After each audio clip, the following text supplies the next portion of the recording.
ఆంధ్రప్రదేశ్లో పంచాయతీరాజ్ శాఖ, పర్యావరణం, అలాగే గ్రామీణాభివృద్ధి శాఖలు నిర్వహిస్తున్న ఉప ముఖ్యమంత్రి పవన్ కళ్యాణ్ ఇటీవలి కాలంలో తరచుగా విపరీతమైన ట్రోలింగ్ గురవుతున్నారు. తాజాగా సుప్రీంకోర్టు ఆధ్వర్యంలో ఏర్పాటు చేసిన సిట్ తిరుమల లడ్డూలో ఎటువంటి కొవ్వు కలపలేదు అని చెప్పడంతో పవన్ కళ్యాణ్ మీద ఈ ట్రోలింగ్ కావచ్చు, లేకపోతే నెగిటివ్ న్యూస్ కావచ్చు, వివిధ మాధ్యమాల్లో చాలా తీవ్రంగా పెరిగింది. ఎంత పెరిగిందంటే జాతీయ స్థాయిలో కూడా బాగా ఇన్ఫ్లుయెన్స్ ఉన్న సోషల్ మీడియా కార్యకర్తలు, అలాగే కొంతమంది కాలమిస్టులు కూడా పవన్ కళ్యాణ్ని వేలెత్తి చూపిస్తున్నారు. చంద్రబాబు నాయుడు తన వద్ద ఆధారాలు ఉన్నాయని చెప్పి భావించి తిరుపతి లడ్డూలో కొవ్వు ఉందని చెప్పారు. మరి మీరు అదే విధానాన్ని ఫాలో అయ్యారా? మీ దగ్గర ఆధారాలు ఉన్నాయా? ఆధారాలు లేకుండా మీరు కొవ్వు ఉంది లడ్డూలో అని చెప్పి ఎలా చెప్పారు అని చెప్పి ఈ రోజున పవన్ కళ్యాణ్ని వాళ్ళందరూ ప్రశ్నిస్తున్నారు. దీంతో పవన్ కళ్యాణ్ కానీ ఆయన పార్టీకి సంబంధించిన వారు కానీ సరైన సమాధానం చెప్పలేక ఉక్కిరి బిక్కిరి అవుతున్నారు. అయితే జనసేన కావచ్చు, లేకపోతే పవన్ కళ్యాణ్ కావచ్చు, ఇలాగా ఈ మెయిన్ స్ట్రీమ్ మీడియా కావచ్చు, సోషల్ మీడియా నుంచి వస్తున్న విమర్శలు కావచ్చు, ప్రశ్నలు కావచ్చు, వీటికి సరైన సమాధానాలు చెప్పలేకపోవటం అనేది ఫస్ట్ టైం కాదు.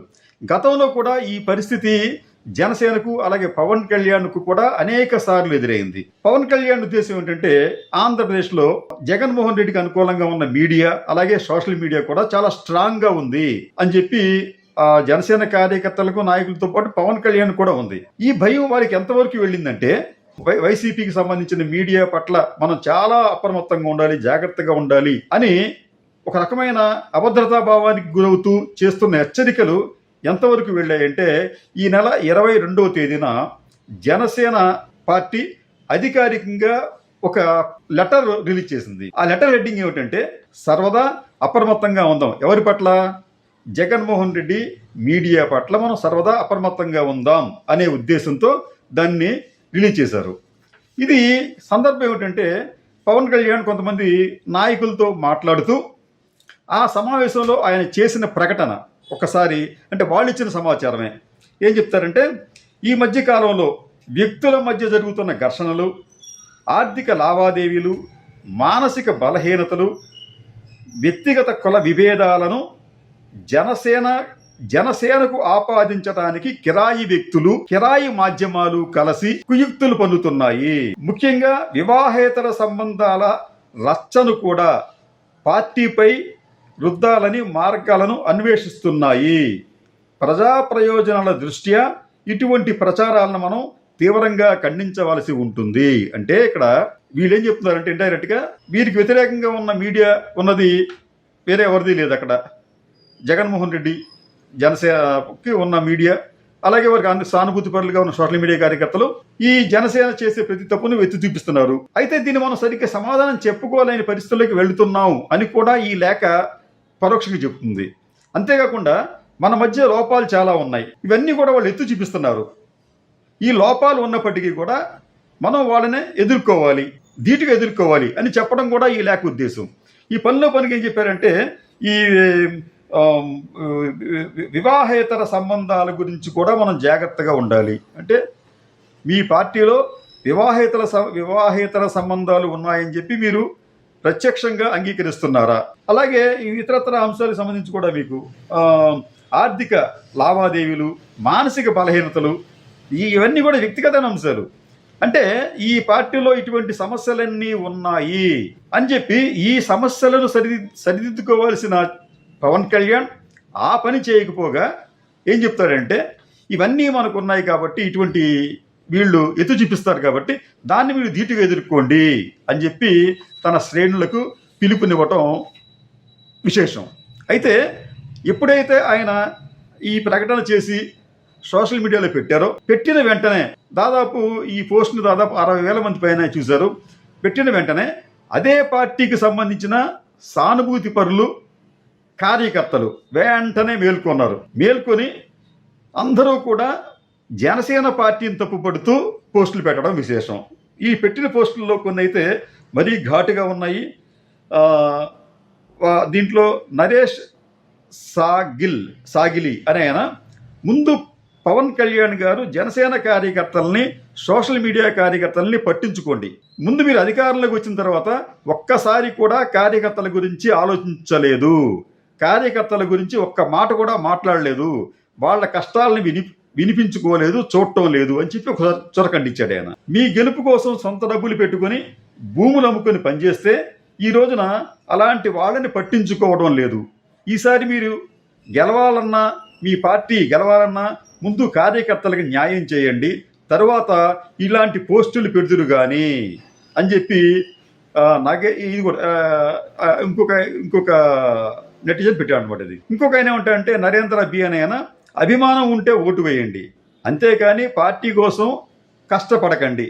వీళ్ళు ఇలా లెటర్ వదలటం, సొంత కార్యకర్తలకు నీతులు చెప్పడం, పార్టీ కోసం ప్రశ్నించిన వాళ్ళని సస్పెండ్ తప్ప ఇంకేం చేయగలరు. ఇక్కడ చాలా నెగిటివ్ పెట్టాడు ఆయన.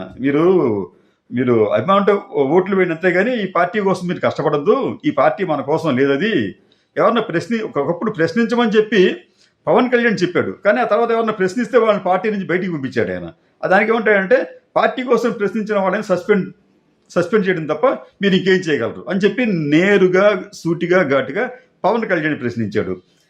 ఇంకా ఇంకొక ఆయన, కార్యకర్తల్ని పట్టించుకోండి, వాళ్ళు ఇప్పటికే రోడ్డు మీద పడ్డారు. ఇలాగా అనేక పోస్టులు వచ్చినాయి. ఇంకొక ఆయన, ఆర్టీ అనే ఆయన, ఈ మాటలకి ఏం తక్కువ లేదు, మిమ్మల్ని నమ్ముకున్న కార్యకర్తలు కన్నీరు పెట్టని రోజు లేదు అని ఒక ఆయన. ఇంకొక ఆయన, పద్మజ బి అనే ఒక మహిళ, ఎవరైనా వాళ్ళు సొంత డబ్బులు ఖర్చు పెట్టి వేరే పదవులు ఆశించి చేస్తూ ఉంటే మీరు దయచేసి దయ ఉంచి మీ డబ్బులు మీ దగ్గరే ఉంచుకోండి.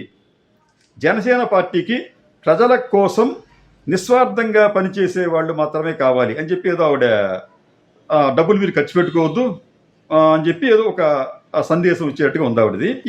ఈ డాష్ డాష్ డాష్ కథలెందుకు, తెలుగుదేశానికి బానిసత్వం చేద్దాం అని పిలుపునివ్వయ్యా బిల్డప్ రాజా అని చెప్పి ఒక ఆయన. ఇలాగా ఇంకొక ఆయన, ఇది ఇంట్రెస్టింగ్ ఉంది, సిగ్గుండాలి, మీ పార్టీ వాళ్ళ విషయాలు అయితే అవి వ్యక్తుల విషయాలా, అంటే మీ పార్టీ వాళ్ళ విషయాలు అయితే అవి వ్యక్తుల విషయాలా, అదే ఎదుటి పార్టీ వాళ్ళ విషయాలు అయితే అవన్నీ పార్టీకి సంబంధించినవా, మీ స్వార్థపు రాజకీయాలు, పదవులు, దోపిడీ కోసం సమాజాన్ని భ్రష్టు పట్టిస్తున్నారు కదా అని చెప్పి చాలా గట్టిగా ఒక ఆయన ప్రశ్నించారు. ఆయన ఫెయిర్ పాలిటిక్స్ అనే పేరుతో ఆయన ఒక అకౌంట్ క్రియేట్ చేసుకుని ఆయన ఇట్లా పోస్టులు పెడుతున్నాడు. ఇట్లా అనేక మంది.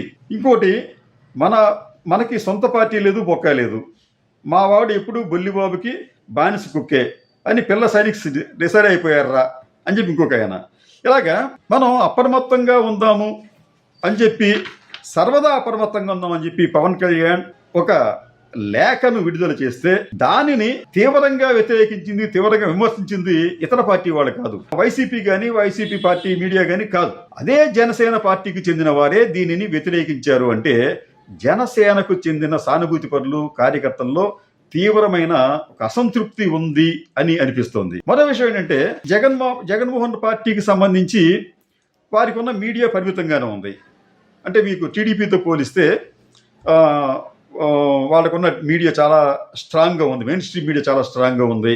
అలాగే సోషల్ మీడియా ఐటీడీపీ కొన్ని కోట్లాది రూపాయలు ఖర్చు పెట్టి ఆ ట్రోలింగ్ ఆర్మీని వాళ్ళు వ్యక్తిత్వ హన్నాన్ని చేసే ట్రోలింగ్ ఆర్మీని వాళ్ళు నడుపుతున్నారు. అలాగే జనసేనకు కూడా ఒక సోషల్ మీడియా విభాగం ఉంది, వారికి సానుభూతి పేర్లైన మెయిన్ స్ట్రీమ్ మీడియా కూడా ఉంది. అయితే ఈ ఇద్దరూ కూడా ఈ రోజున వైసీపీకి సంబంధించి ఆ సోషల్ మీడియాని కానీ, అలాగే వారికి అనుబంధంగా ఉన్న సాక్షి మీడియాని కానీ సమర్థవంతంగా ఎదుర్కోలేకపోతున్నారు. ఇది తాజా పరిణామం. ఇది గతంలో ఓడిపోయిన తర్వాత వైసీపీ సోషల్ మీడియా కొంత డల్ అయినప్పటికీ కూడా ఆ తర్వాత బాగా పుంజుకుంది. ఈ రోజున ఈ సోషల్ మీడియా అంటే వైసీపీకి అనుబంధంగా ఉన్న మీడియాను చూసి 40 ఏళ్ల పైన అనుభవం ఉన్న చంద్రబాబు నాయుడు భయపడుతున్నాడు. నీ కళ్ళలో నీకు భయం చూపిస్తా జగన్ అని చెప్పిన పవన్ కళ్యాణ్ కూడా భయపడుతున్నాడు. లేకపోతే ఇటువంటి లేఖను, సర్వదా అప్రమత్తంగా ఉందాం అనే లేఖను విడుదల చేయాల్సిన గత్యంతరం పవన్ కళ్యాణ్కు ఉండదు. అంటే పవన్ కళ్యాణ్ ఈ రోజున జగన్మోహన్ రెడ్డినే కాదు, జగన్మోహన్ రెడ్డి మీడియాను చూసి కూడా భయపడుతున్నట్లుగా కనిపిస్తోంది.